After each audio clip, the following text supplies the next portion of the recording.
Hello guys, నేనైతే first time స్టేడియంకి cricket చూడడానికి వెళ్ళాను.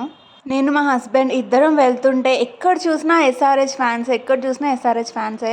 ఫస్ట్ టైం ఎక్స్పీరియన్స్ అయితే చాలా బాగుండింది. ఏముంటుంది, అంతేం ఉండదు, టీవీలో చూసినట్టే ఉంటుంది అని అనుకున్నాను. కానీ అది ఒక డిఫరెంట్ ఎక్స్పీరియన్స్. ఇంకా స్టేడియం లోపలికి అయితే ఒక ఫోన్ తప్ప ఏది అలౌడ్ లేదు. ఈవెన్ స్మార్ట్ వాచెస్ కూడా అలౌ చేయలేదు. మేము కొంచెం లేట్ వెళ్ళాం కాబట్టి వెనక కూర్చున్నాం. అండ్ స్నాక్స్ ప్రైసెస్ వస్తే చాలా కాస్ట్లీ ఉన్నాయి. అండ్ క్వాలిటీ కూడా బాగాలేదు, అసలు టేస్ట్ బాగాలేదు. ఓవరాల్ ఎక్స్పీరియన్స్ అయితే ఫ్యాబులస్ అని చెప్పొచ్చు. చాలా ఎంజాయ్ చేసాం. లైవ్ మ్యాచ్ కాబట్టి ఒక్కొక్కసారి అసలు బాల్ ఎటు వెళ్తుందో అర్థం అవ్వదు, అసలు మ్యాచే అర్థం అవ్వదు. ఇంకా క్లాస్ అండ్ బ్యాటింగ్ అప్పుడైతే అందరూ ఎలా అరిచారంటే, నేను కూడా క్లాస్ అండ్ ఫ్యానే. మీరు ఎస్ఆర్హెచ్లో ఎవరు ఫ్యానో కమెంట్ చేయండి.